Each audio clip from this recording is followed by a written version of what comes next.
Today, the teenage years feel like a normal part of life. Many people spend nearly a decade between childhood and full adulthood. But if we look across the deep history of our species, that long stage was often missing. For most of human history, once children grew strong enough to help the group, they slowly moved into adult roles. Puberty existed, but the long social period we now call teenage life was often very short. Which leads to a quiet and surprising question. If human biology has always included adolescence, why did 90% of human history seem to pass without teenagers at all? If we look around the modern world, the teenage years appear so familiar that they almost feel like a permanent part of human life. Schools are filled with teenagers. Entire areas of culture seem to revolve around them. Music, fashion, and stories often focus on this stage between childhood and adulthood. Many people expect that a person will spend several years in this in-between period, growing, learning, and slowly preparing for adult responsibilities. It can feel as if this stage has always existed, quietly waiting inside the human life cycle. Yet when we step back and look across the much longer timeline of our species, the picture begins to look different. Human beings have lived on Earth for hundreds of thousands of years, and for most of that time our ancestors lived in small communities that moved through landscapes very different from the cities and institutions we know today. In those environments, life was shaped by daily cooperation with family members and neighbors, by the search for food, by seasonal movement, and by the rhythms of the natural world. Within such communities, people certainly passed through childhood, and they certainly passed through the biological changes of puberty. Those processes are part of human development and have been present for as long as our species has existed. But the long, socially recognized stage we now call the teenage years was often far less visible. A young person might still be learning, still growing, still gaining experience, yet the surrounding society did not always carve out a long and separate space for that stage of life. Instead, responsibilities often appeared gradually as abilities increased. As children became stronger, more coordinated, and more capable of helping the group, their daily activities slowly shifted. They might begin by observing older members of the community, then assisting with simple tasks, and eventually participating more fully in the shared work that supported the group's survival. In many parts of the human past, life was not organized into many clearly defined age categories. Instead, it flowed through a smaller number of broad stages shaped by ability, experience, and social expectation.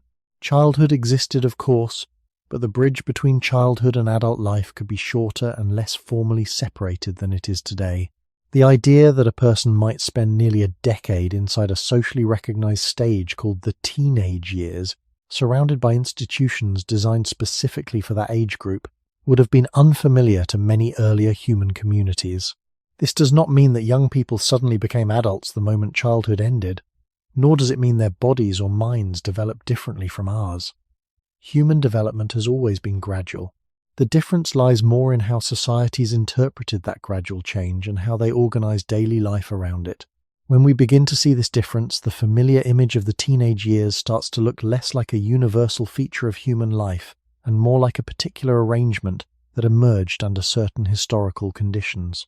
And that realization gently leads us back to the larger question behind this story. If the biological transition from childhood to maturity has always been part of being human, why did the long social stage we now call the teenage years appear so clearly only in relatively recent history? While most of the human past seems to have moved forward without it, when we imagine the lives of people in the distant human past, it is easy to project modern expectations onto them. We might assume that the stages of life we know today, childhood, the teenage years, adulthood, have always existed in roughly the same shape.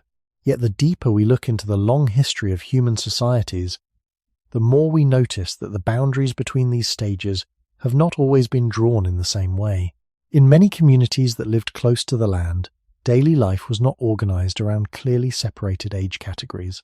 Instead, it moved along a gradual path shaped by physical ability, social learning, and the needs of the group. Children spent their early years observing the activities around them, learning through attention and imitation. As their bodies grew stronger and their coordination improved, they slowly became able to assist with simple tasks. At first, this help might be small, carrying light bundles, gathering plants close to camp, watching younger children, or walking alongside older relatives during daily routines. Over time, these small forms of participation could grow into more meaningful contributions. This gradual process did not necessarily require a long, socially recognized stage between childhood and adulthood. The community often viewed development as a steady transition rather than a distinct category lasting many years. This pattern makes sense when we consider the conditions in which many early human groups lived. Small communities depended on cooperation and shared knowledge to move through landscapes that could change with the seasons. Food gathering, tool making, preparing shelter, and caring for children all required practical skills learned through experience. Young people gained these skills by being present within the daily life of the group. The learning environment was not separated from the rest of society, it was embedded inside it. A child watching an adult prepare food, shape a tool, or navigate a path through familiar terrain was already part of the process of learning how to live in that world. As the years passed, their role slowly expanded. In such settings, the difference between learning and participating could be quite small. This does not mean that young people were expected to carry the same responsibilities as fully experienced adults. Knowledge, strength, and judgment take time to develop, and communities were aware of that gradual growth. But the path toward those responsibilities often unfolded through daily involvement rather than through a long period of separation from adult life. When we compare this pattern to the modern idea of the teenage years, an interesting contrast appears. Today, many societies create a clear social space for people who are no longer children but not yet considered adults. Schools, youth culture, and legal definitions all reinforce this stage as something distinct. Yet if we move backward through the long arc of human history, that space becomes less visible. The stages of life do not disappear, but the way societies recognize and organize them begins to look different. The teenage years, as we understand them today, begin to appear less like an inevitable feature of human life and more like one possible arrangement among many. And once we begin to see that possibility, another question naturally follows. If the teenage stage depends partly on how societies organize work, learning, and responsibility, what kind of environments might lead that stage to become longer or shorter over time? When we continue tracing the long path of human life across deep time, another quiet detail begins to appear. In most early human communities, people did not grow up surrounded by large institutions designed specifically for their age. There were no long school systems separating young people from adult life for many years. There were no markets focused on youth culture, no media speaking mainly to adolescents, and no widespread idea that a person should spend a long period exploring identity before entering adult responsibilities. Instead, life unfolded within the immediate circle of family members, relatives, and the small group that shared the same landscape. In such environments, knowledge moved through conversation, observation, and repeated practice. Skills were passed from one generation to the next through daily participation rather than through long phases of formal preparation. A young person could spend many years learning, but that learning usually happened while they were already present within the ordinary rhythm of community life. This meant that the path from childhood toward adulthood often felt like a slow widening of involvement rather than a clearly separated stage. As strength, coordination, and understanding increased, the circle of responsibilities slowly expanded as well. Someone who once watched quietly might later assist with small tasks, and eventually take part more fully in the activities that sustained the group. Because of this gradual expansion, it could be difficult to identify a precise boundary where childhood ended and adulthood began. Many societies recognized that growth happened over time, and allowed that transition to unfold naturally within the life of the community. When we compare this pattern to the familiar structure of modern life, the contrast becomes easier to notice. Today, many young people spend long years inside systems that keep them socially separate from adult work and responsibility. Schools group individuals by age, and society often defines the teenage years as a protected period for learning and development. These institutions serve many important purposes, yet they also create a clearly visible stage between childhood and adulthood. That stage can last many years, sometimes close to a decade. When we look back across the much longer span of human existence, however, this arrangement appears relatively recent. For most of the time that our species has been present on Earth, communities organized life in ways that blended learning and participation much more closely together. Adolescence existed within the human body, But the surrounding society did not always stretch that phase into a long and distinct chapter of life. Instead, the movement from childhood toward adulthood was often quieter, more gradual, and more closely connected to the daily activities that held the group together. Seen from this wider perspective, the teenage years begin to look less like a permanent feature of human existence and more like a reflection of particular historical conditions. And once that possibility becomes visible, the next step in the story begins to take shape. If the structure of society can lengthen or shorten the space between childhood and adulthood, what kinds of environments in the human past might have made that space naturally smaller? When we try to understand why the teenage years were not always visible in human societies, one of the first places to look is the environment in which most people lived for the majority of our species' history. For hundreds of thousands of years, humans lived in relatively small groups that moved through landscapes shaped by seasons, weather, animals, and plants. These communities often depended on cooperation and shared knowledge to find food, build shelter, and raise children. Life unfolded within a close network of relatives and companions who spent most of their time together. In such settings, daily survival depended on the gradual development of practical skills, recognizing edible plants, understanding animal behavior, preparing tools, navigating familiar paths, and caring for younger members of the group. These abilities could not be learned all at once. They developed slowly through repeated observation and participation. Young people were present within this process from an early age, watching how experienced members of the community moved through the landscape and responded to changing conditions. As their bodies grew stronger and their understanding deepened, they began to take part in small ways. Carrying a bundle of gathered plants, helping prepare materials around camp, walking longer distances during seasonal movement, these kinds of actions slowly drew them closer to the shared rhythm of the group. This pattern of learning meant that development was closely connected to everyday life rather than separated from it. There was rarely a long period during which young people existed entirely outside the productive activities of their community. Instead, they moved gradually from watching to assisting, and from assisting to participating more fully. Because this change happened step by step, the boundary between childhood and adulthood could appear softer than it does today. The community did not always need a clearly defined stage to recognize that a young person was still growing. Experience itself served as the measure. The environment also shaped how quickly skills became useful. In landscapes where food gathering, tool preparation, or seasonal travel were part of daily routines, knowledge gained through practice could quickly translate into meaningful participation. A young person who learned how to recognize certain plants or follow familiar paths could begin contributing in small but valuable ways.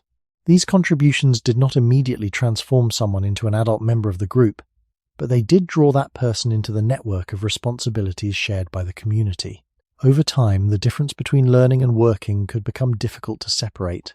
In many parts of human history, the two were closely intertwined. When we consider this environment carefully, the absence of a long teenage stage becomes easier to understand. The structure of daily life did not always create space for a prolonged period of social separation between childhood and adulthood. Instead, the movement between those stages often unfolded quietly within the ordinary flow of community life. As young people gained strength, knowledge, and confidence, their place within the group expanded naturally. And this raises an important point for the story we are exploring. If the structure of life in small human communities encouraged gradual participation rather than long separation, then the idea of a clearly defined teenage stage may depend strongly on how societies organize work, learning, and responsibility across generations. In small human communities, daily life was shaped not only by the landscape, but also by the close relationships between generations. People lived, worked, and rested in the presence of one another, often sharing the same spaces throughout the day. Children observed the routines of adults, and adults watched the growth of children as part of the same continuous environment. This closeness created a learning system that was quiet and constant. Instead of separating young people into special institutions designed only for their age group, knowledge flowed through ordinary activities. A child could learn where water was found simply by walking beside older relatives. The shapes of tools, the preparation of food, the rhythms of travel across the land, these were lessons absorbed through repetition and presence, rather than formal instruction. Because of this shared environment, young people often developed an understanding of community life long before they reached full physical maturity. They saw how decisions were made, how cooperation worked, and how each person contributed to the stability of the group. As their abilities grew, their roles slowly expanded within that same environment. This expansion was rarely defined by a single moment. Instead, it unfolded through a gradual increase in participation. A young person who once watched others gather plants might later help carry them back. Someone who followed older hunters along a path might eventually assist in small tasks related to preparing tools or organizing materials. These early forms of involvement did not place the same expectations on young people as those placed on experienced adults. Communities understood that skill, strength, and judgment required time to develop. Yet participation itself was often seen as an important part of learning. The process of growing up, therefore, happened within the shared rhythm of everyday life. When we compare this pattern to the modern structure of childhood and adolescence, an important difference appears. In many contemporary societies, young people spend large portions of their time within age-grouped institutions. Schools separate students from adult workplaces for many years, and social life among teenagers often develops within peer groups of the same age. This structure can create a long and clearly visible stage between childhood and adulthood. That stage is supported by systems of education, law, and culture that recognize teenagers as a distinct category of life. In the smaller communities that shaped most of human history, however, such separation was less common.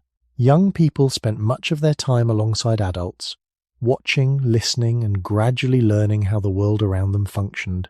Their development still took many years, but the surrounding society did not always organize those years into a clearly defined stage called the teenage period. Instead, growth appeared as a slow widening of involvement in the activities that sustained the group.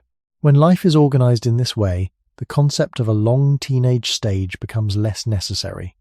What matters more is the steady process through which experience accumulates and responsibilities expand. And this observation gently guides us toward another layer of the question. If young people were present within the daily life of the community from early on, how did societies recognize the moment when someone was no longer a child? As we continue looking at life in small human communities, another quiet pattern becomes visible. People did not always measure the stages of life by exact ages. Today, many societies divide life into carefully numbered categories: childhood lasting until a certain birthday, legal adulthood beginning at another. These boundaries are written into laws, schools, and institutions. Yet for much of human history, age was often less precise, as a way of organizing daily life. Instead of counting years in the way modern calendars allow, communities often paid more attention to visible changes in ability, strength, and understanding. Growth was something that could be seen directly. A child who had once needed constant care gradually became more independent. A young person who once struggled to carry supplies might later walk long distances with the group. Someone who had once listened quietly to conversations might begin to contribute ideas during shared decisions. These changes did not happen suddenly. They unfolded slowly as experience accumulated over time. Because of this, the transition from childhood toward adult participation was often observed through behavior rather than defined by a fixed age. A person was not necessarily considered ready for new responsibilities because they had reached a specific number of years. Instead, readiness was often recognized through demonstrated ability and growing familiarity with the activities that sustained the community. In a world shaped by practical knowledge how to move across the land, how to prepare food, how to cooperate with others, experience itself became an important marker of development. This flexible approach to growth made the boundaries between life stages appear less rigid than they often do today. A young person might still be learning many things while also beginning to take part in certain responsibilities. Someone might help with simple tasks while still relying on older members for guidance in more complex situations. Development was not seen as a single step from childhood into adulthood, but as a gradual process unfolding within the shared life of the group. When viewed from this perspective, the idea of a long and clearly separated teenage stage becomes less necessary. If learning, participation, and increasing responsibility are already happening within the same environment, society does not always need to create a special category to hold that transition. The movement from child to adult can remain woven into the ordinary fabric of community life. This does not mean that the process of growing up was quick or easy. Human development has always taken many years, and young people have always needed time to gain knowledge, physical strength, and emotional maturity. But the surrounding society did not always organize those years as a distinct cultural stage lasting close to a decade. Instead, growth often appeared as a steady widening of experience and responsibility within the same shared world. And once we recognize this pattern, a deeper layer of the story begins to emerge. If communities did not rely primarily on age numbers to define adulthood, what kinds of signals or moments help them recognize that someone had truly crossed the threshold into adult life? Human biology has always included a period of change that appears during the years between childhood and full physical maturity. Long before modern societies began using the word teenager, the human body already passed through puberty. Hormones begin to shift, growth accelerates, and the body slowly develops the physical characteristics associated with adulthood. These biological processes are part of the long evolutionary history of our species. They can be observed across cultures and across time, and they do not depend on the social systems people create. In that sense, adolescence has always existed in the human body. Yet the presence of puberty does not automatically create the kind of social stage that modern societies recognize as the teenage years. Biology describes what happens inside the body, but societies decide how those changes fit into daily life. Throughout most of human history, the biological transition toward maturity unfolded within communities that did not always build a long, separate phase around it. A young person's body might be changing, but the surrounding social structure did not necessarily pause or reorganize life in response to that change. Instead, physical development often blended into the ongoing rhythm of learning and participation that had already begun earlier in childhood. As the body grew stronger and coordination improved, new opportunities to assist the group gradually appeared. These opportunities did not require that a new stage of life be formally defined. They simply reflected the increasing abilities of a growing individual within the shared activities of the community. When we look carefully at this pattern, an important distinction becomes clear. Puberty is a biological transition that prepares the body for adult reproductive capability and physical maturity. The teenage years, as commonly understood today, represent something different.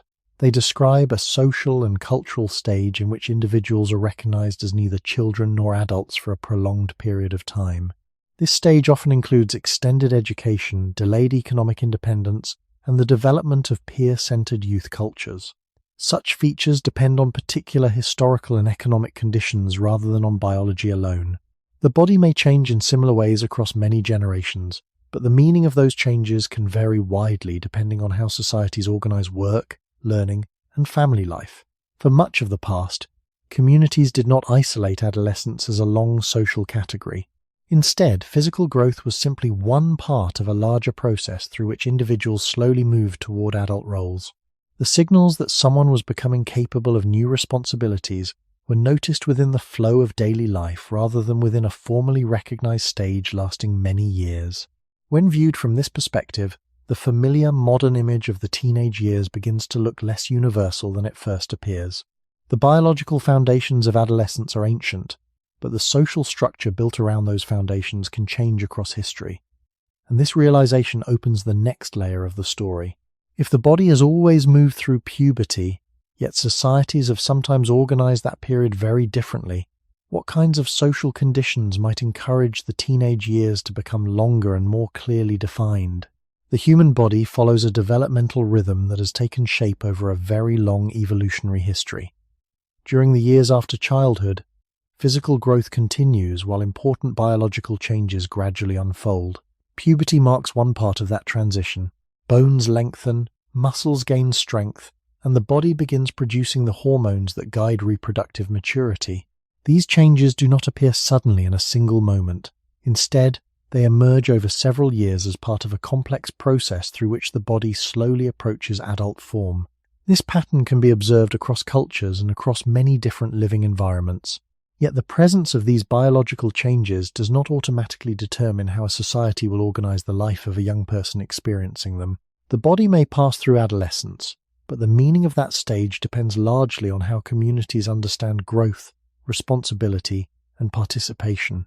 In many societies throughout history, the gradual development of the body was simply one element within a broader process of learning how to live within the group. As young people became stronger and more capable, they could begin contributing in small ways that matched their developing abilities. These contributions might still be limited compared with the responsibilities carried by experienced adults, but they represented a visible step toward participation in the shared work of the community. Because this process unfolded gradually, there was not always a need to define a long period during which individuals were considered neither children nor adults. Instead, the social world often recognized development through the steady expansion of skills and trust. Someone who could help prepare materials for daily tasks might later learn how those tasks were performed more fully. Someone who followed older members through familiar landscapes might slowly develop the knowledge required to navigate those paths independently. In this way, learning, physical development, and social integration often progressed together. The biological changes associated with puberty therefore became part of a broader movement toward maturity rather than the starting point of a long, socially separate stage of life. When we compare this pattern to modern expectations, the contrast becomes easier to see. Today, many societies create a clear distinction between teenagers and adults. Even after physical maturity has begun, young people may remain in educational institutions for many years, while gradually preparing for adult roles that lie further in the future. This arrangement allows time for learning complex knowledge and developing new skills suited to modern economies. At the same time, it stretches the social distance between childhood and adulthood. In earlier periods of human history, however, the relationship between biological growth and social participation often followed a different rhythm. Physical changes were noticed, but they did not always reorganize the structure of daily life into a long transitional stage. Instead, they formed part of an ongoing process through which young people slowly entered the shared responsibilities of the community. Understanding this difference helps reveal how the teenage years, as we recognize them today, are shaped not only by the body, but also by the way societies arrange the path toward adulthood. And once we recognize that connection, another question naturally appears. If societies can interpret the same biological changes in different ways, how did earlier communities decide that someone had finally reached adulthood? When we look closely at the long process through which the human body grows toward maturity, it becomes clear that biology does not provide a single precise moment when childhood ends and adulthood begins. Puberty introduces visible changes, but these changes unfold gradually. Physical growth continues for several years, emotional understanding deepens with experience, and social knowledge develops through interaction with others. The body may signal that a person is moving toward maturity, yet those signals do not automatically define how society should respond. Across the deep history of our species, communities have interpreted these biological transitions in different ways depending on their environment, their traditions, and the needs of the group. In many cases, the shift toward adulthood was recognized not through a long intermediate stage but through a gradual accumulation of trust and responsibility. As young people demonstrated growing skill and judgment, they were allowed to take part in more of the activities that sustained the community. This process could begin long before full physical maturity and continue afterward as experience expanded. The key point is that development was often understood as a continuous movement rather than a clearly separated chapter lasting many years. Because of this perspective, puberty itself did not necessarily create a new social category. Instead, it simply marked one step within a much longer path of learning how to live as a member of the group. The body might be changing, but daily life continued to revolve around the shared tasks of gathering food, maintaining shelter, caring for children, and cooperating with others. In such settings, young people remained closely connected to the rhythms of the community throughout their development. They did not move into a separate social world defined primarily by their age. When we compare this pattern with the modern idea of the teenage years, we can begin to see how strongly the concept of adolescence depends on the structure of society itself. In many contemporary cultures, teenagers form a distinct group with their own institutions, expectations, and social environments. Schools, laws, and cultural traditions recognize this stage as something separate from both childhood and adulthood. Yet when we look back across the vast majority of human history, the same biological process of puberty did not always produce such a distinct category. Instead, It blended into the gradual expansion of a young person's place within the community. A growing individual became capable of more tasks, gained familiarity with more knowledge, and slowly earned greater trust from others. The transition toward adulthood, therefore, appeared as a series of small steps rather than as a prolonged social stage. Recognizing this difference helps illuminate the central idea behind the story we are exploring. The teenage years, as they are commonly understood today, do not emerge from biology alone. They arise from the way societies organize learning, responsibility, and independence across the generations. And once we understand that connection, it becomes easier to ask a deeper question about the past. If earlier communities did not rely on a long teenage stage to guide the transition toward adulthood, what kinds of signals helped them recognize that someone had truly crossed into adult life? When we move further back into the environments where most human lives once unfolded, the structure of daily life begins to reveal another important clue. For the majority of our species' history, people lived in relatively small communities that depended heavily on cooperation. These groups often moved across landscapes following seasonal changes, animal migrations, and the availability of plants and water. Life required attention to the surrounding environment and an ongoing exchange of knowledge between generations. Every member of the group contributed in different ways depending on their experience, strength, and understanding of the world around them. Within such communities, the distance between children and adults was often smaller than it is in many modern societies. Young people spent much of their time observing and interacting with older members of the group. They saw how tools were prepared, how food was gathered or shared, how shelters were organized, and how decisions were discussed among adults. This constant exposure to everyday activities created a form of learning that happened quietly through presence. A child who watched how a path was followed across the landscape or how materials were arranged around a campfire was already beginning to understand how the community functioned. Over time, these observations gradually turned into participation. A young person might first follow along during short trips, carrying little or nothing. Later they might help collect small amounts of food, bring back water, or assist in preparing materials used for daily tasks. None of these activities required the full knowledge or strength of experienced adults, yet they allowed the individual to become more familiar with the rhythms of community life. In this way, participation grew slowly as ability increased. The group did not necessarily need to create a long stage of life in which young people were separated from adult activities. Instead, the process of learning and contributing often unfolded within the same shared environment. This structure of daily life meant that knowledge passed through many small interactions rather than through long periods of formal instruction. Skills were practiced repeatedly within the real conditions in which they were needed. A person who learned how to recognize edible plants did so while walking through landscapes where those plants actually grew. Someone learning how tools were made watched the process unfold in front of them many times before attempting it themselves. The environment itself became a classroom, and the community became the network through which understanding was gradually built. When life operates in this way, the movement from childhood toward adult participation can happen almost invisibly. There is no need for a sharply defined social category between the two. The transition is embedded in everyday experience. As strength, coordination, and confidence grow, the circle of responsibilities naturally expands. From the perspective of such communities, development was less about reaching a specific age and more about gaining familiarity with the practical knowledge required to live in that world. Seen from this angle, the absence of a long teenage stage begins to make more sense. If young people are already present within the daily activities of the community, the path toward adulthood does not require a separate social space lasting many years. In small human communities, the rhythm of daily life often encouraged people of different ages to remain close to one another throughout most activities. Work, travel, conversation, and rest frequently happened in shared spaces where knowledge could move easily from one generation to the next. A child walking beside older relatives might listen to stories about familiar places, notice how tools were handled, or watch how decisions were made during ordinary moments of the day. Learning did not require a special location or a separate stage of life. It unfolded quietly within the presence of the group. Because of this constant proximity, young people often developed a detailed understanding of community life long before they reached full maturity.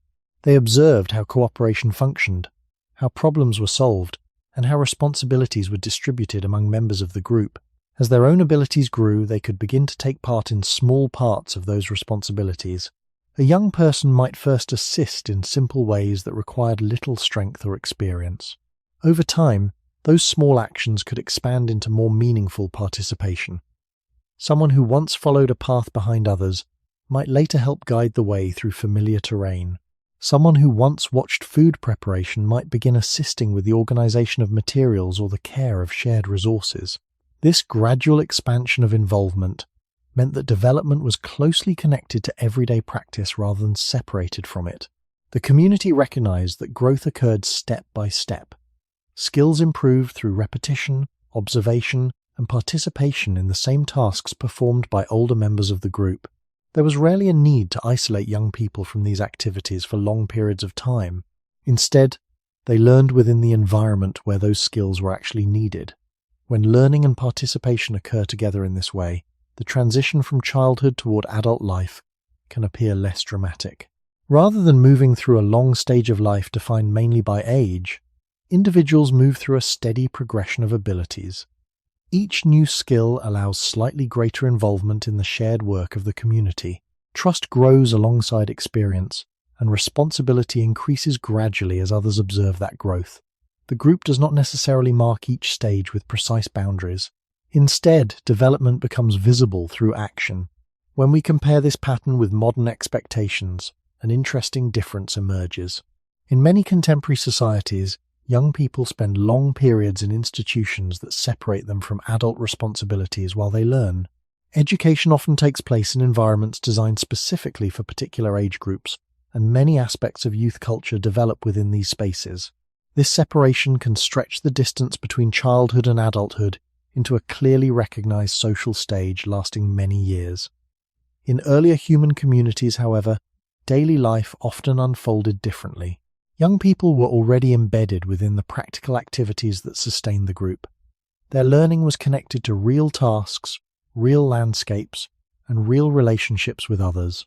As a result, the transition toward adult participation could take place quietly within the flow of ordinary life, rather than inside a long and distinct teenage stage.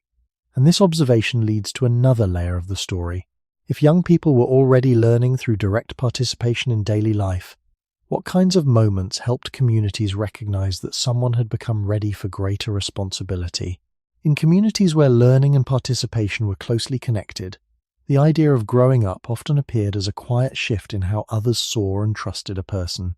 Instead of marking each stage of life with strict boundaries, many groups paid attention to what individuals could do and how reliably they could do it.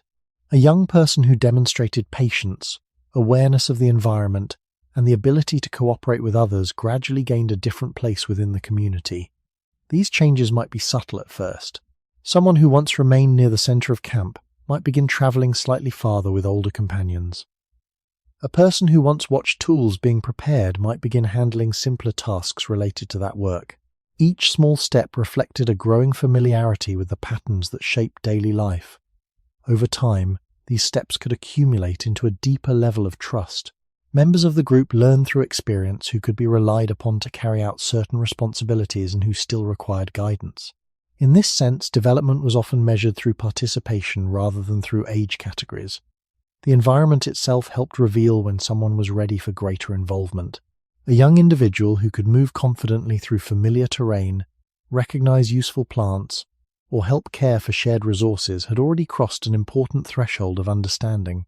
These abilities did not necessarily make a person an adult in every sense, but they demonstrated that the individual was moving steadily toward that role. Because growth appeared through action, communities did not always need to define a separate social stage lasting many years to describe the transition. Instead, the path toward adulthood unfolded through a gradual expansion of capability and responsibility within the same shared world. When we look back across the long history of human life, this pattern helps explain why the teenage years were not always recognized as a distinct phase. Young people were rarely placed inside a long period of separation from adult activities. They were already present within the everyday work of the group, slowly gaining the experience needed to take on greater responsibilities. This does not mean that the process of growing up was rushed. Physical strength, emotional understanding, and practical knowledge all required time to develop. Communities understood that maturity arrived gradually and allowed young individuals to grow into their roles step by step. But the structure of daily life often kept learning, participation, and responsibility closely connected rather than dividing them into separate stages. From this perspective, adolescence existed within the body, but it did not always expand into a long cultural chapter of life. Instead, it remained woven into the ordinary rhythm of development within the community. Seen in this light, the teenage years begin to look less like a universal feature of human life and more like a reflection of particular social arrangements that emerge later in history. Once we recognize that possibility, the story naturally moves forward. If small human communities often allowed the transition toward adulthood to unfold gradually through participation, what kinds of signals or traditions did societies sometimes use to acknowledge that the transition had truly taken place? As we continue moving through the long history of human communities, another pattern begins to appear in many different parts of the world. While daily life often allowed young people to grow gradually into new responsibilities, some societies also recognized important moments that marked the passage toward adulthood. These moments were not always defined by exact ages, and they did not necessarily create a long stage between childhood and adult life. Instead, they often took the form of ceremonies, shared gatherings, or symbolic acts that acknowledged a person's growing place within the community. Such events could serve many purposes. They might recognize that a young person had learned certain skills, that they were ready to take part in new responsibilities, or that they had reached a stage of life associated with physical maturity. These transitions were rarely the same everywhere. Different societies developed their own traditions shaped by their environment, their history, and their cultural values. Yet across many regions, the underlying idea was similar. The movement toward adulthood could be acknowledged through a visible moment that the entire community recognized. In this way, the transition did not need to stretch across many years as a separate social stage. Instead, the path toward adult roles unfolded gradually through learning and participation, and then at certain points the community paused to recognize that change. These acknowledgements could take different forms. Sometimes they involved storytelling, instruction, or the sharing of knowledge between generations. Sometimes they involved symbolic tasks meant to demonstrate readiness for new responsibilities. In other cases, they simply involved the public recognition that a young person had reached a new stage of life. What matters for our story is not the specific details of any single tradition, but the broader pattern that appears across many societies.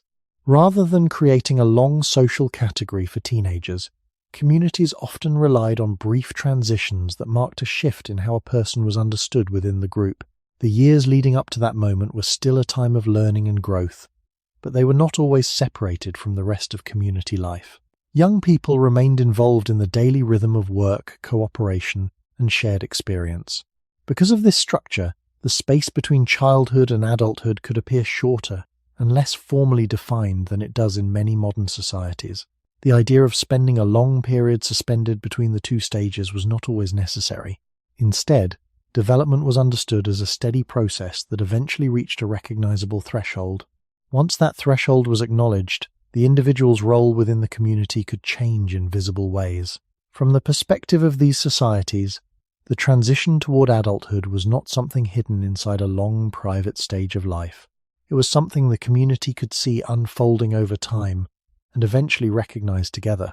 When we step back and look at this pattern across the deep past of our species, it becomes easier to understand why the familiar modern concept of the teenage years appears relatively recent.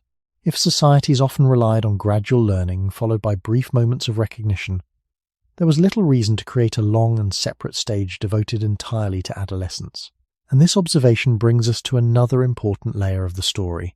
If some communities marked the passage into adulthood through specific traditions or ceremonies, what did those moments actually represent within the larger life of the group?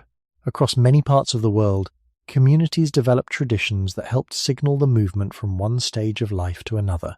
These traditions were shaped by local environments, cultural values, and the needs of the group, so they were never identical everywhere. Yet a common idea often appeared within them. The passage toward adulthood could be recognized through shared events that the entire community understood. These events did not always occur at the same age. and they were not always tied to a precise number of years. Instead, they often reflected a combination of physical maturity, practical knowledge, and readiness to take on new responsibilities.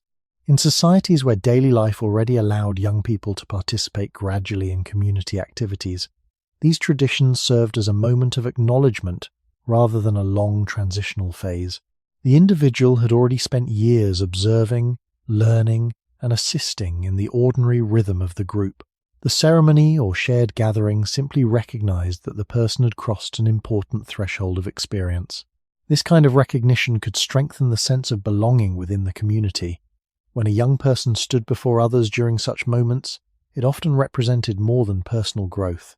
It also reflected the continuity of knowledge and responsibility passing from one generation to the next. Older members of the group could share guidance or stories that connected the individual to the wider history of the community. In this way, the transition toward adulthood became part of a larger social narrative rather than a private stage experienced in isolation. Because these acknowledgements were often brief compared with the many years of growth that preceded them, they did not create a long social category like the modern teenage years. The learning and development had already been unfolding quietly through everyday participation in community life. What the tradition provided was a visible signal that others now recognized the individual's changing role. After such recognition, expectations could shift in subtle ways. A young person might be trusted with new tasks, invited into conversations about shared decisions, or given opportunities to demonstrate greater independence. These changes were not always immediate or absolute, but they indicated that the community saw the individual as moving into a new stage of responsibility. When we step back and consider this pattern across the long span of human history, an important contrast with modern society becomes clearer. Today, many cultures define adolescence as a long period with its own social identity. Teenagers often share experiences that are shaped by age-based institutions such as schools and youth organizations. Their stage of life can last many years and is often understood as a time separate from both childhood and adulthood. In earlier human communities, however, the path toward maturity was often organized differently. Growth occurred through steady involvement in the activities that sustained the group, and the transition toward adulthood could be marked by brief, shared acknowledgements rather than extended separation. This difference does not suggest that one system is inherently better than the other. Instead, it reveals how flexible human societies can be when interpreting the same biological process of growing up. And once we recognize that flexibility, another question naturally emerges. If traditions sometimes mark the passage into adulthood, what kinds of responsibilities or expectations tended to follow after that recognition?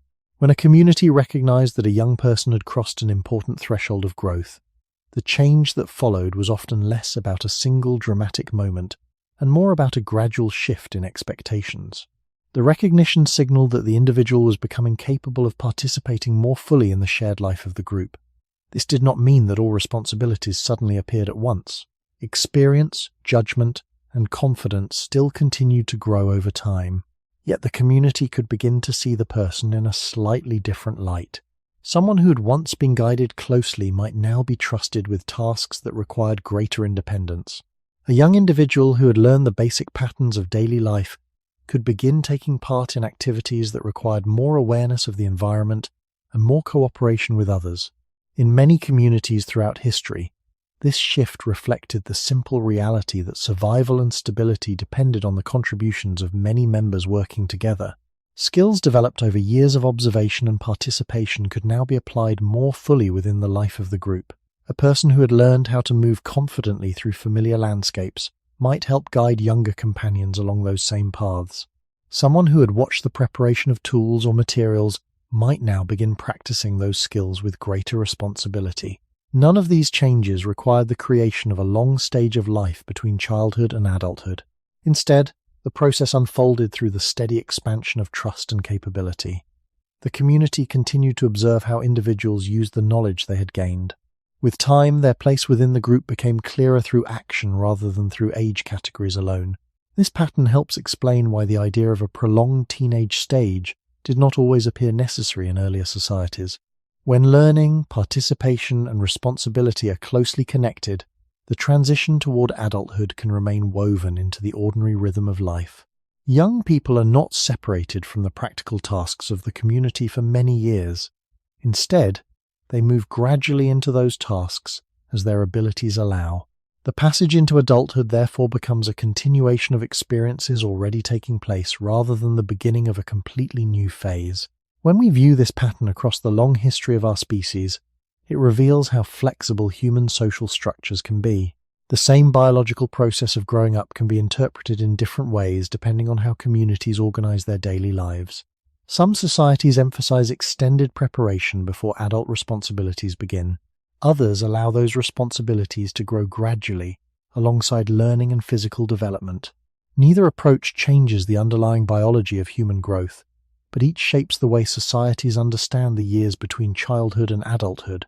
Recognizing this difference brings us closer to the central question of our story.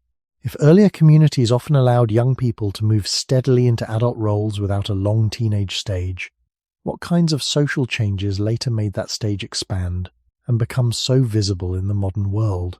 When we look at the structure of daily life in many earlier human societies, another important detail begins to emerge. Communities often depended on the steady participation of many individuals working together across generations. Families were rarely isolated units consisting of only parents and children. Instead, daily life usually involved extended networks of relatives and companions who shared responsibilities within the same environment. Food had to be gathered or prepared, tools maintained, shelter organized, and younger children cared for. Each of these tasks required time, attention, and cooperation. In such settings, the gradual participation of young people was not simply a matter of tradition, it was also a practical part of how communities functioned. As children grew older and more capable, they could begin helping with small activities that supported the stability of the group. These contributions were often modest at first.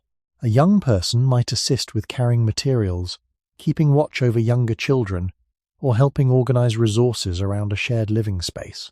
None of these actions required the full knowledge or strength of experienced adults, yet they allowed the individual to begin participating in the rhythm of daily life. Over time, these small forms of assistance could expand as abilities developed. Someone who had learned how to move confidently through familiar areas might help gather materials from nearby landscapes. Another person might begin practicing simple tasks connected to food preparation or tool maintenance under the guidance of older members of the community. This gradual expansion of participation reflected an understanding that learning happens through practice. Skills are not acquired all at once, but through repeated experience within real situations. When daily life is organized around shared tasks like these, the separation between learning and contributing becomes less distinct. A young person is still developing knowledge and judgment, yet at the same time they are already part of the cooperative system that supports the community. This pattern makes the idea of a long, socially separate stage between childhood and adulthood less necessary. Participation itself becomes one of the main pathways through which maturity grows. Responsibilities increase step by step as others observe a person's growing capability. The community does not need to place individuals into a separate category for many years in order to guide that process. Instead, development unfolds naturally through involvement in everyday activities. When we compare this structure with the familiar organization of modern societies, the difference becomes easier to notice. Today, many young people spend long periods inside institutions that separate them from adult work while they learn. Schools, training programs, and other systems often delay the moment when individuals begin contributing economically or socially in the same ways as adults. These arrangements serve important purposes in complex societies that require specialized knowledge. Yet they also create a longer and more visible stage between childhood and adulthood. In earlier communities, where daily survival depended on practical cooperation and shared knowledge, that separation was often much smaller. Young people were already embedded within the network of relationships and responsibilities that sustained the group. As their abilities grew, their participation naturally grew as well. From this perspective, the absence of a long teenage stage begins to look less surprising. It reflects a different way of organizing learning, responsibility, and community life. In communities where cooperation shaped everyday survival, the rhythm of work and learning often blended together across different ages. Tasks that supported the group were rarely carried out by a single individual alone. Instead, many activities unfolded through shared effort. Gathering plants, preparing food, maintaining tools, organizing shelter, and caring for younger children often involved several people working side by side. Within this environment, young individuals could observe how responsibilities were handled long before they were expected to carry them fully on their own.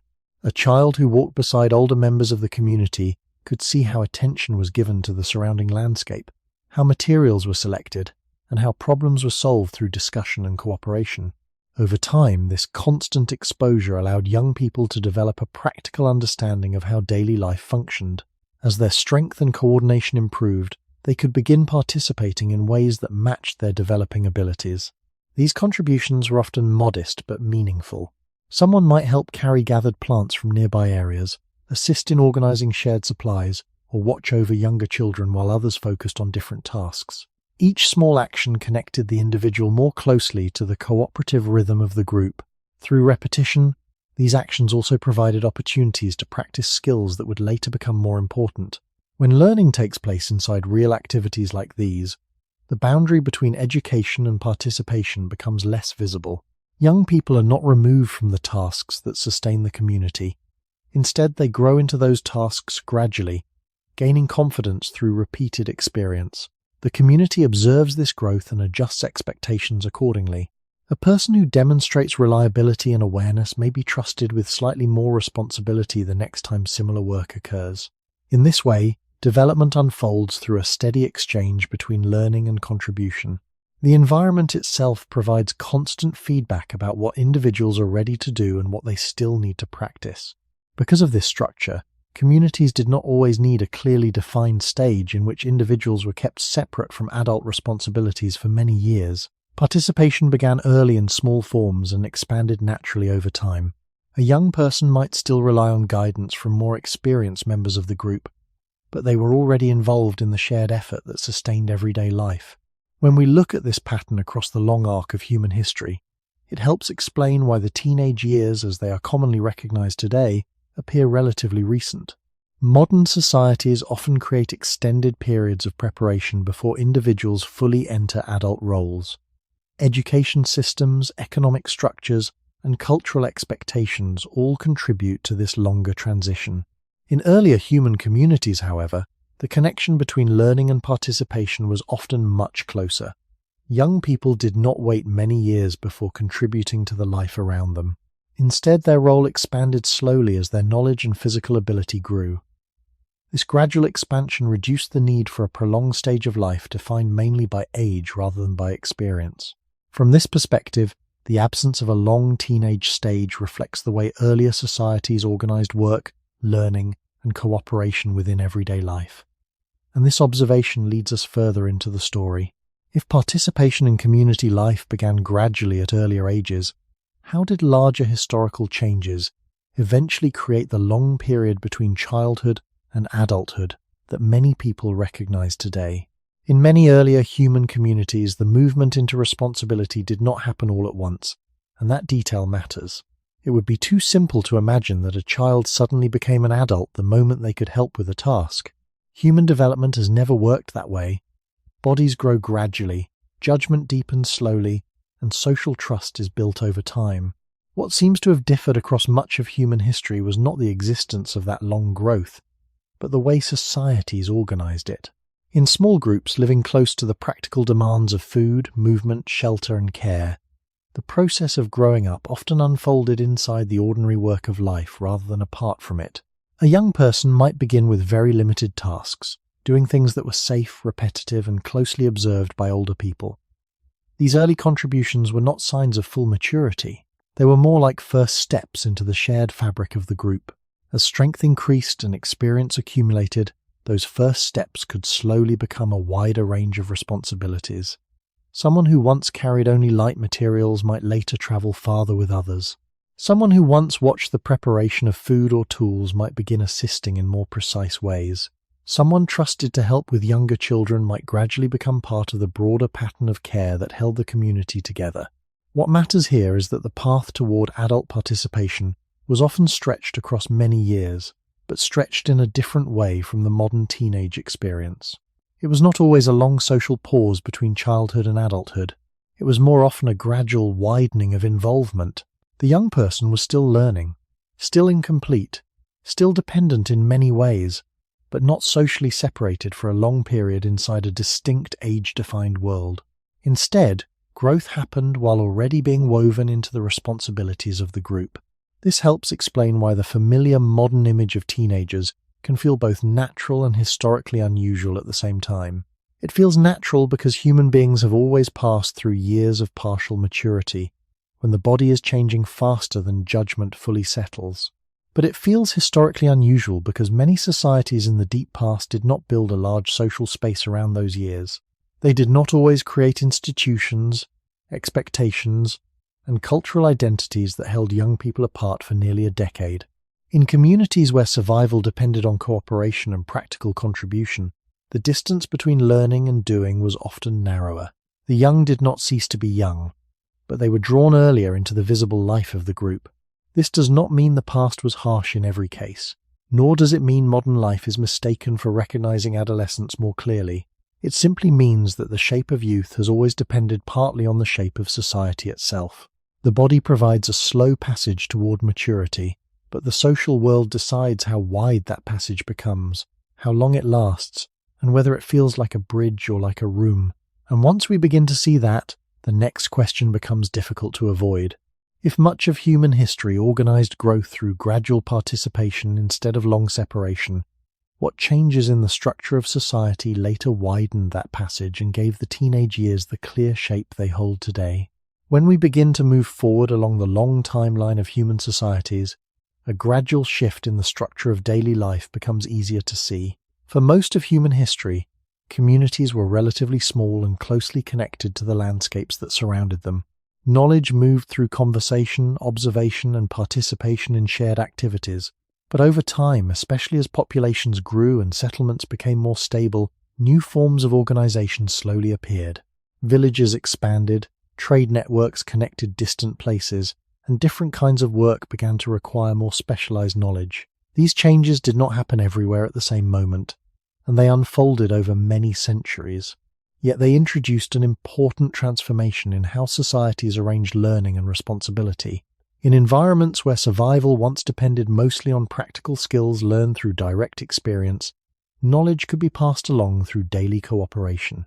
But as communities became larger and social systems more complex, certain kinds of knowledge required longer periods of focused learning. Craft traditions, navigation skills, agricultural practices, and systems of trade could involve detailed understanding that took years to develop.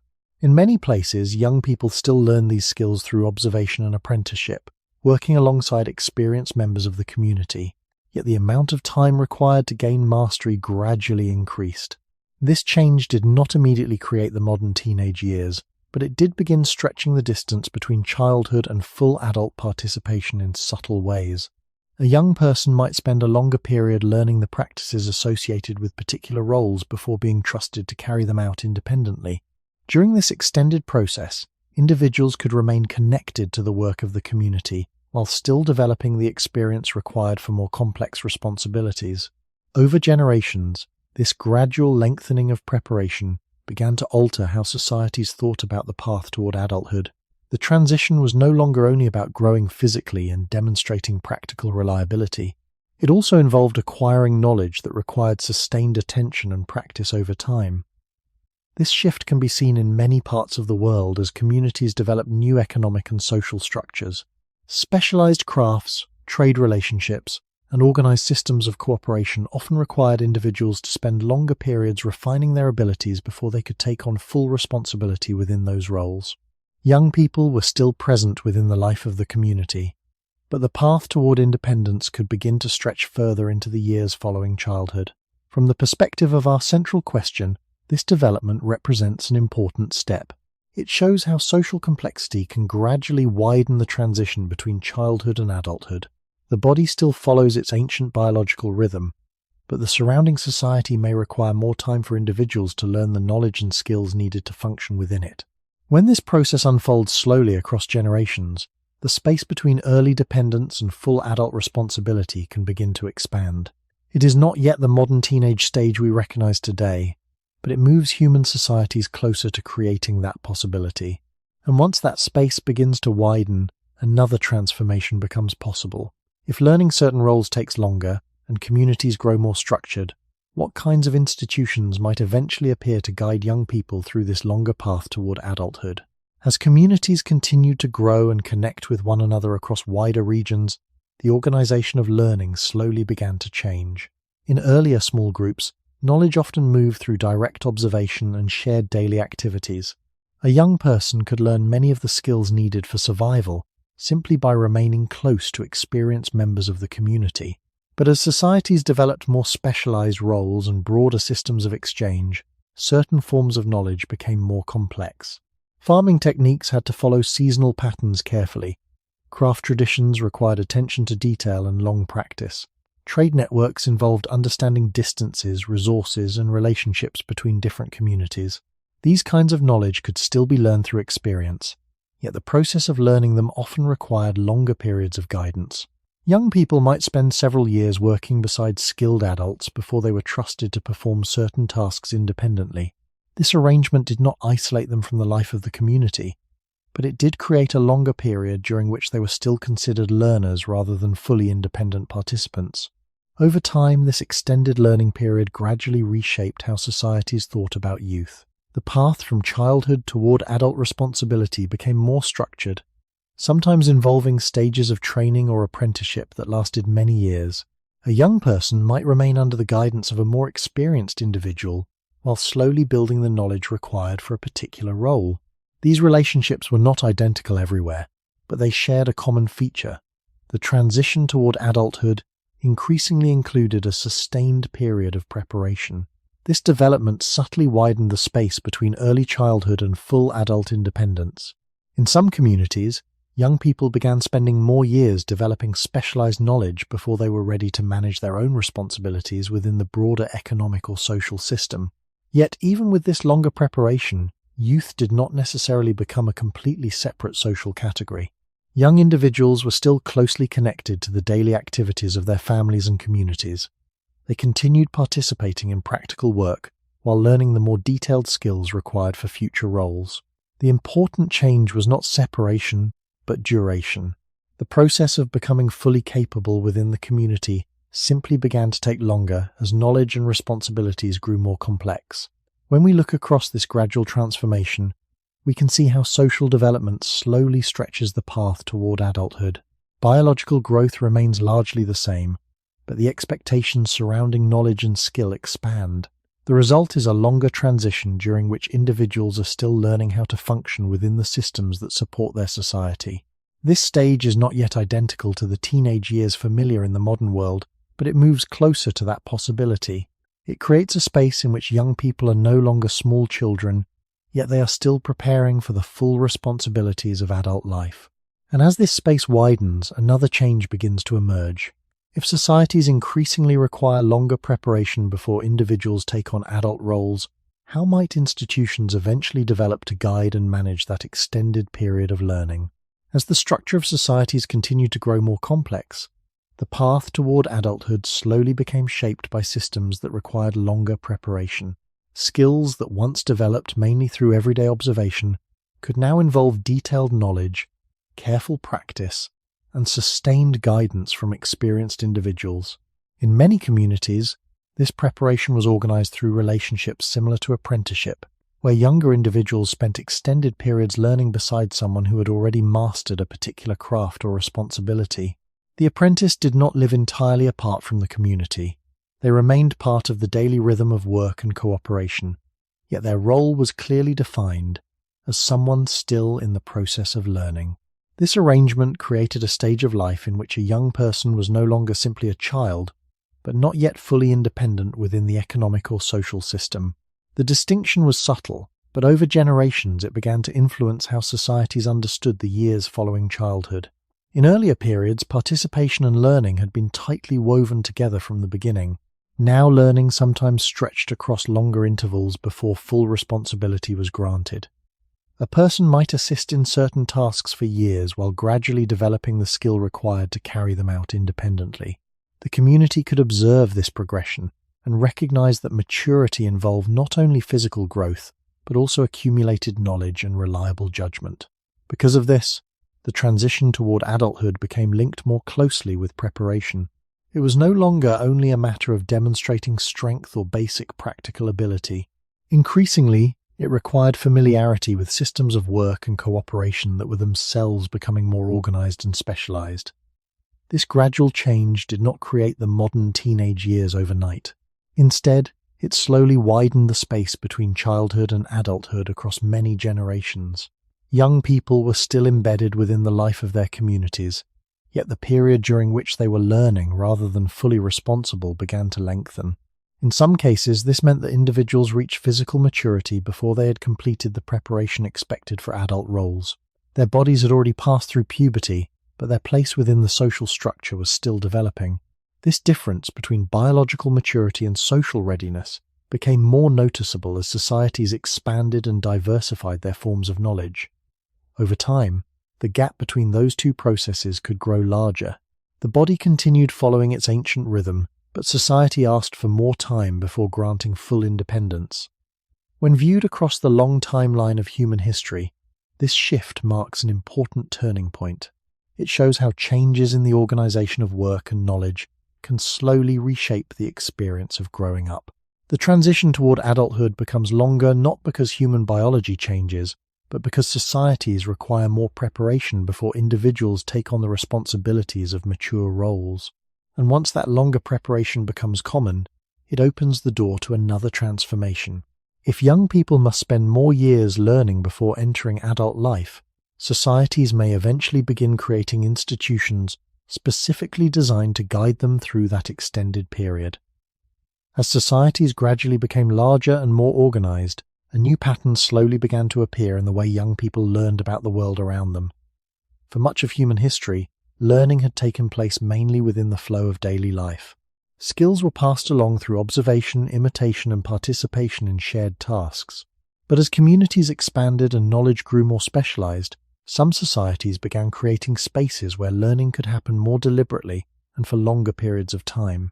These spaces did not appear everywhere at once, and they did not always look like the schools we recognize today. In many cases, they began as simple arrangements in which young people spent extended periods studying under the guidance of experienced teachers, elders, or skilled practitioners. What mattered was not the physical location of learning, but the growing idea that knowledge sometimes required sustained attention separate from ordinary daily work. Over time, this idea slowly reshaped the experience of growing up. If certain skills required long periods of careful instruction, young people might spend more years in preparation before taking on the full responsibilities of adult life. Their bodies might already have reached physical maturity, yet the surrounding society could still see them as learners who needed additional time to develop knowledge and judgment. This difference between biological readiness and social readiness gradually became more visible as systems of organized learning expanded. In earlier communities, the two processes had often moved together. Physical growth and participation in community life advanced side by side. But when learning became more structured and extended, the two rhythms could begin to separate.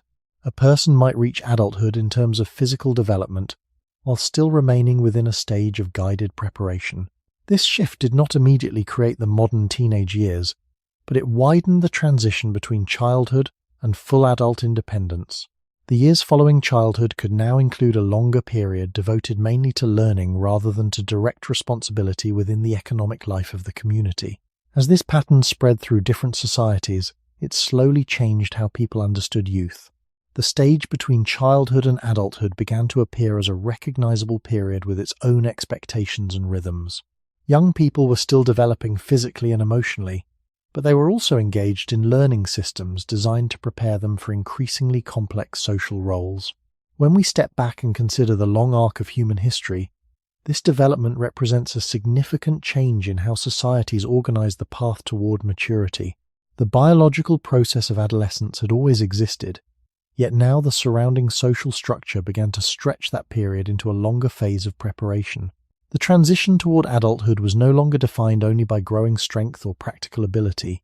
It also involved mastering bodies of knowledge that could take years to learn.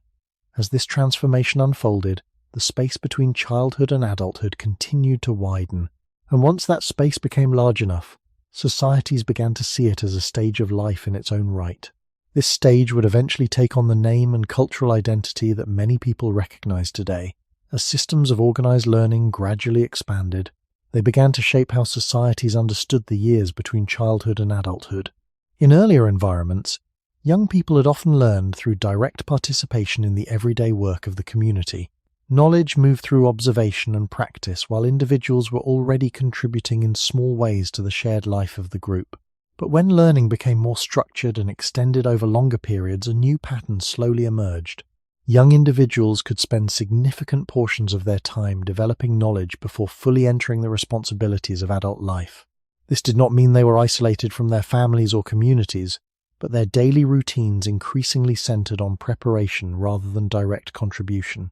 Over generations, this change began to alter how youth was perceived. The years following childhood were no longer defined only by physical growth or gradual participation in work. They also became associated with learning environments designed specifically for developing knowledge and skill. As this structure spread through different societies, the time required to move from childhood toward full independence often lengthened.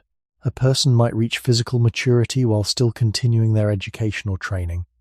The biological rhythm of the body remained largely unchanged, yet the social expectations surrounding maturity had shifted. In this environment, the difference between biological adulthood and social adulthood became easier to see.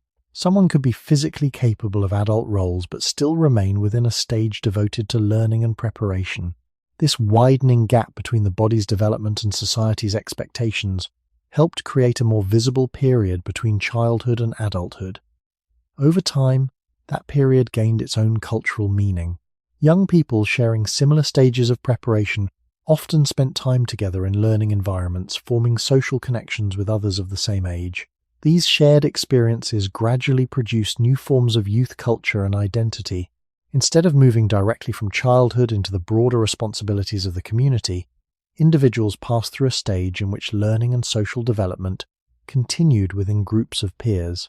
This arrangement slowly reinforced the idea that the years after childhood represented a distinct chapter of life. The stage was no longer simply a quiet transition within family and community activities. It became a recognizable phase shaped by educational systems, social expectations, and shared experiences among people of similar age. When we look back across the long history of our species, this development represents a significant transformation in the organization of youth. For most of human existence, adolescence had unfolded quietly within the daily rhythm of community life. Now it was gradually becoming a socially recognized stage that could last many years. The teenage period as we understand it today was beginning to take shape, not because the biology of growing up had changed, but because the social world surrounding that biology had been reorganized. As societies continued to evolve, this stage would become even more defined through institutions, cultural ideas, and economic structures that further extended the path toward adulthood. As the years of learning gradually became longer in many societies, the experience of youth began to change in subtle but important ways. Young people were no longer moving steadily from childhood into the responsibilities of adult life through daily participation alone.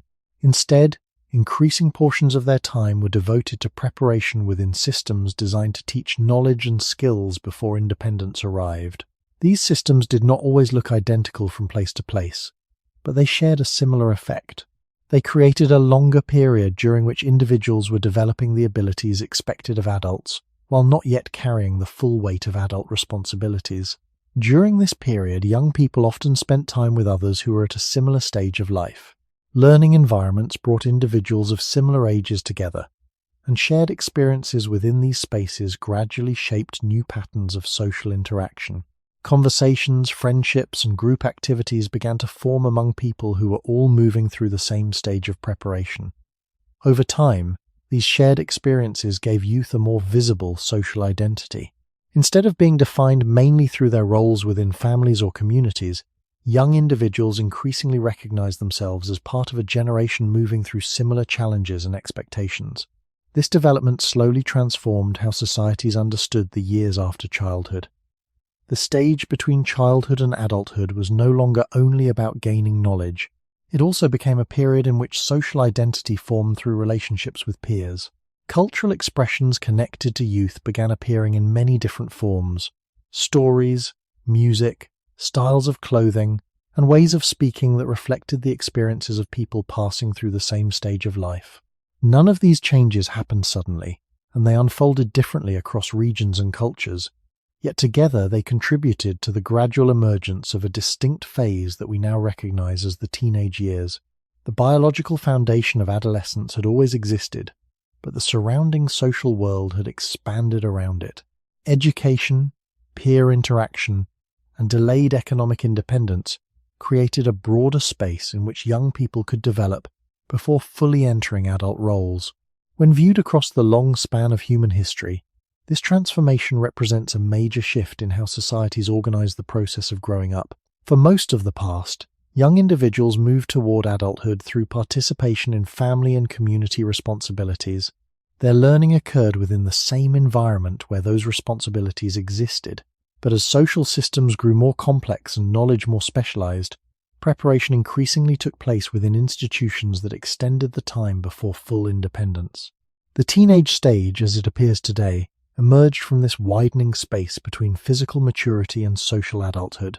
It is not simply a biological phase, but a reflection of how modern societies organize education, work, and community life. And once this stage became established, it began to influence how entire generations experienced the journey from childhood toward adulthood. Even after the teenage years became more visible in modern societies, the human body itself did not become new. The biological processes shaping adolescence remained part of an ancient inheritance carried across the deep history of our species. Puberty still unfolded through gradual physical change. The brain still developed over a long period rather than reaching maturity all at once. Emotions, social sensitivity, curiosity, and the search for place within a group all continued to be part of the human journey from childhood toward adulthood. In that sense, there is something very old inside what we now call the teenage experience. Long before the modern world created schools, youth culture, or age-based institutions, young humans were already passing through years of physical and emotional transition. They were already learning how to navigate status, belonging, uncertainty, and growing independence within their communities. Yet the world around those ancient biological changes was often very different from the one familiar today. In most earlier societies, these transitions unfolded inside the ordinary rhythm of community life. A young person's emotional sensitivity or growing awareness of social position did not place them inside a separate age-defined world for many years. Instead, those experiences were absorbed into shared tasks, family relationships, and daily participation in the life of the group. This is one of the most important distinctions in the story. The inner experience of adolescence may be ancient, but the outer structure surrounding it has changed dramatically. The feelings associated with growing up have deep roots in human biology, yet the social environment that gives those feelings a particular shape is much more flexible. A young person living in a small community thousands of years ago may still have felt uncertainty, ambition, attraction, embarrassment, or a heightened awareness of others. But those feelings would have been experienced inside a world that did not always separate youth into a long and protected stage. Responsibilities, expectations, and social roles often arrived earlier and more gradually. The emotional landscape of adolescence may therefore be old, while the social architecture of the teenage years is comparatively recent. When we think about it this way, the modern teenage experience begins to look like a meeting point between ancient biology and new institutions. The body brings forward a long-evolved period of change, but modern society stretches that period and surrounds it with schools, peer groups, legal boundaries, and cultural identities. This helps explain why the teenage years can feel both deeply human and strangely historical at the same time. They are deeply human because they grow from biological processes that have accompanied our species for a very long time. But they are historical because the length, meaning, and structure of those years depend on how societies organize the path toward adulthood. Seen across the longer arc of human history, this is a remarkable transformation. The body remained ancient, but the world built around that body became new. And once that new world took shape, it began to influence not only how young people were seen by others, but also how they understood themselves. If adolescence contains something ancient in the body but something modern in the social world, then the next question becomes difficult to avoid. How did the modern age build an entire cultural space around youth and turn it into one of the most recognizable stages of life? As the modern world continued to develop, the space surrounding youth gradually became more structured and more visible. Institutions that organized learning, work, and family life began shaping the years between childhood and adulthood in ways that had rarely existed before. Education expanded in many regions, requiring young people to spend longer periods developing knowledge before entering adult occupations. Economic systems also became more complex, often demanding specialized skills that took time to master. Together, these changes extended the path toward independence. A person might reach physical maturity while still continuing their education or training. The body was ready for adult life, but society asked for additional preparation before full responsibility could begin. This widening gap between biological maturity and social adulthood created the conditions for a longer stage of youth. During these years, individuals often shared similar experiences with others of the same age. Schools and other learning environments brought young people together in groups defined by age rather than by family or occupation. Within these spaces, friendships and social networks developed among peers who were passing through similar stages of growth. Over time, these shared experiences began to shape cultural expressions connected to youth.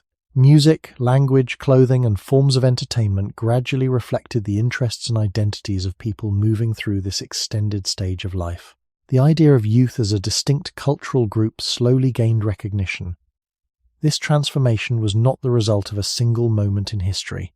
It emerged gradually as economic systems, educational institutions, and social expectations evolved together. In many societies, the years following childhood became a time devoted not only to learning practical skills, but also to exploring identity and forming social relationships within peer groups. The presence of this shared environment strengthened the sense that the teenage years represented a recognizable chapter of life. Young people were no longer defined only by their roles within families or communities. They also belonged to a broader generation experiencing similar transitions at the same time. When viewed from the perspective of deep human history, this development is striking. For most of the past, adolescence unfolded quietly within the responsibilities and relationships of everyday community life. The body moved through its gradual changes, but society did not always create a large cultural space around those years. In the modern world, however, that space expanded. Institutions, economies, and cultural traditions began surrounding youth with systems designed specifically for their stage of development. The result was the formation of the teenage years as a widely recognized social identity. This identity did not replace the biological process of adolescence, but it reshaped how that process was experienced. Young people now moved through a stage supported by schools, peer networks, and cultural expressions that acknowledged their position between childhood and adulthood. The teenage world, in this sense, became a bridge created by society itself, one that stretched the journey toward maturity across a longer and more visible landscape of learning, identity, and preparation. As the idea of youth gradually took shape within modern societies, it began to influence not only how communities organized the path toward adulthood, but also how individuals understood themselves during those years.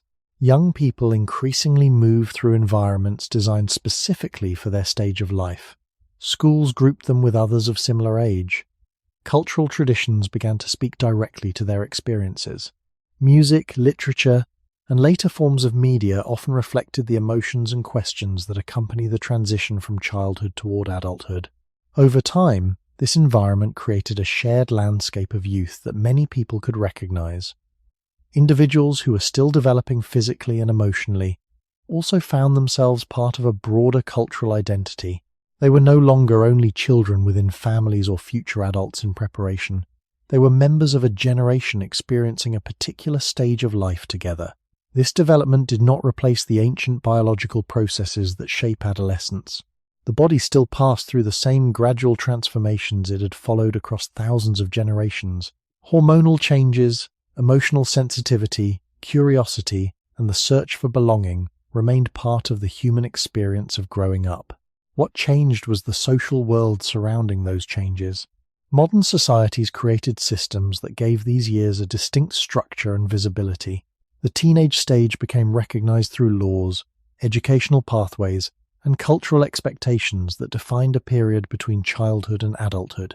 This recognition influenced how young people were treated and how they viewed their own place in the world. A person in this stage might still depend on family and community support, yet they were also expected to develop independence, personal interests, and a sense of identity. The years between childhood and adulthood therefore became a time not only of preparation but also of exploration. Individuals could experiment with ideas, relationships, and ambitions, while still remaining within the guidance of social institutions designed to support their development.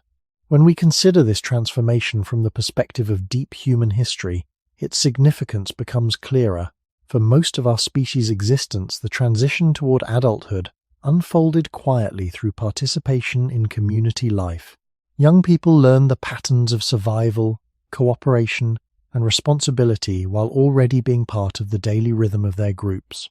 The biological stage of adolescence existed, but it was rarely surrounded by a large and clearly defined cultural space. In the modern era, that space expanded dramatically. Societies built institutions that stretched the path toward adulthood and placed youth within a visible stage recognized across generations. The teenage years became one of the most familiar chapters of human life, even though they represent a relatively recent arrangement in the long story of our species. And as this stage became more established, it began shaping how entire generations experienced the journey from childhood to adulthood. Yet even now, beneath the structures of modern life, the ancient biological rhythm of human growth continues quietly within every generation. When we step back and look across the entire span of human history, the story of the teenage years begins to reveal something deeper about the relationship between biology and society. The human body follows rhythms that developed long before the modern world existed. Childhood unfolds slowly as the brain and body grow. Puberty arrives as part of a biological process shared across generations. Physical maturity continues to develop through the years that follow. These changes have accompanied our species for a very long time, appearing in communities that lived in forests, open plains, river valleys, and coastal landscapes across the earth. Yet the way societies interpret those biological changes has never been fixed. Each culture organizes the path toward adulthood according to its environment, its economic structure, and its expectations about responsibility. In many earlier human communities, the years following childhood blended gradually into adult participation. Young people learn the rhythms of survival through observation and practice, while remaining closely connected to family and community life. The biological stage of adolescence existed, but it was rarely separated into a long cultural chapter lasting many years. Instead, growth unfolded through steady participation in the shared work of the group. Responsibilities increased slowly as abilities and experience developed. In contrast, the modern world has gradually stretched the years between childhood and adulthood. Education systems require extended periods of learning. Economic life often demands specialized knowledge before individuals can function independently. Legal and cultural structures define specific ages for responsibility and independence. Together, these elements have created a distinct stage of life that many societies recognize as the teenage years. This stage allows young people time to develop knowledge, identity, and social relationships before assuming the full responsibilities of adult life. When we compare these two patterns, the gradual participation common in much of the past and the extended preparation common in the modern world, we can see that neither arrangement changes the underlying biology of growing up. What changes is the social landscape surrounding that biology. The same body passes through puberty and adolescence, but the meaning of those years depends on the environment created by society. In some historical contexts, the transition toward adulthood appears short and woven into everyday life. In others, it becomes a long and clearly defined stage supported by institutions and cultural expectations. Understanding this difference helps place the teenage years within the broader story of our species. What feels natural and permanent today may in fact be the result of historical circumstances that shaped how societies organize learning, work, and responsibility. When we view youth through the wider lens of human history, the teenage stage begins to look less like a universal feature of life and more like a reflection of how the modern world has chosen to guide the journey from childhood toward adulthood. And this realization invites a final reflection about the nature of human development itself. If the experience of youth can change so dramatically depending on the structure of society, what might this reveal about the flexibility of human life across time? When we consider the long path of human history, the changing shape of youth reminds us that the experience of growing up has always been closely connected to the structure of society itself. The biological process of development unfolds inside the body with remarkable consistency across generations. Children grow gradually, learning about the world through curiosity and exploration. Puberty introduces a series of physical and emotional changes that guide the body toward maturity. These rhythms have accompanied humans for countless generations, appearing in communities that lived under very different environmental and social conditions. Yet the meaning of those changes is never determined by biology alone. Societies interpret them through systems of learning, responsibility, and cultural expectation. In earlier human communities, the path toward adulthood often unfolded within the daily activities of the group. Young people gained knowledge through participation in shared work and cooperation. They watched how experienced individuals navigated the environment, prepared food, cared for children, and maintained relationships within the community. Over time, their own responsibilities expanded as their abilities grew. This gradual process allowed individuals to move steadily toward adult roles without a long and clearly separated stage devoted entirely to youth. The transition was real, but it remained closely woven into the rhythm of everyday life. In modern societies, the environment surrounding that same biological transition has been organized differently. Education has become a central part of preparing individuals for adult responsibilities. Knowledge that once passed through observation and participation now often requires years of study and specialized training. Economic systems also shape the path toward independence, often delaying the moment when individuals assume full responsibility for their own livelihoods. Because of these changes, the years following childhood have expanded into a longer stage of development. Young people spend more time learning, exploring their identities, and forming social relationships with others who are experiencing similar transitions. This extended stage can offer valuable opportunities for growth.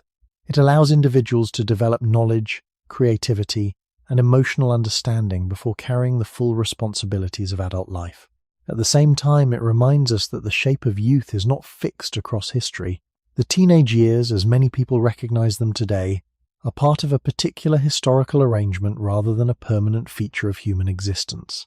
When we look back across the deep past of our species, we see countless generations who move toward adulthood through different pathways shaped by their communities and environments.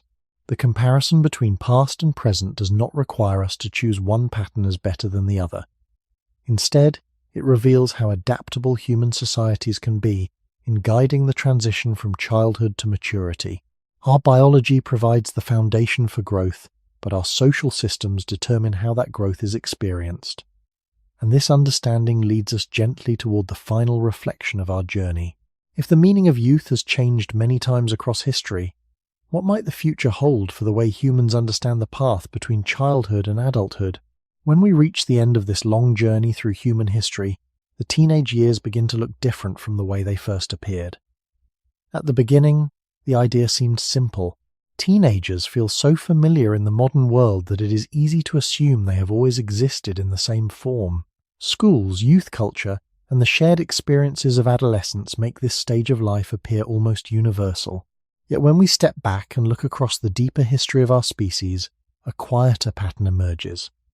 The human body has always passed through a period of change between childhood and adulthood. Puberty has always arrived. The brain has always continued developing through the years that follow. Curiosity, emotion, uncertainty, and the search for identity have always been part of growing up. In this sense, adolescence is ancient, but the world surrounding that biological transition has not always been the same. For much of human history, young people moved gradually into adult roles through participation in the everyday life of their communities. Learning, responsibility, and cooperation were closely connected. A child slowly became more capable, and that growing ability naturally opened the door to greater involvement in the shared work of the group. The years of growth were real, but they were not always organized into a long cultural stage set apart from the rest of society. The modern teenage years emerged later, as societies changed the way they organized learning, work, and independence. Education expanded, knowledge became more specialized, and the time required to prepare for adult roles gradually increased. This stretched the path between childhood and adulthood and created the visible stage of youth that many people recognize today. In this sense, the teenage years are both ancient and new at the same time. Ancient in the body, but new in the structure of society. When we understand this, the title of our story begins to make quiet sense. It is not that young people did not exist across the vast stretch of human history. Of course they did. Every generation has passed through the same biological transition. What changed was the social space surrounding that transition. For most of our past, the years of adolescence were woven quietly into the life of the community, rather than stretched into a long and separate stage. The teenage world as we know it today is a reflection of the modern systems that shape how people learn, work, and prepare for adulthood. Seen across the deeper timeline of our species, this realization offers a gentle reminder. Many parts of human life that feel permanent are actually shaped by history. The stages we pass through, the expectations we carry, and the meaning we give to different moments of life are influenced by the way societies organize the world around us. Our bodies follow rhythms that are very old, but the environments we build around those rhythms can change across generations. And so, as we quietly step away from this long view of the past, one question remains open. If the teenage years once barely existed as a separate stage of life, and only appeared clearly when societies changed, what other parts of the human experience that feel timeless today might also be the result of history still unfolding?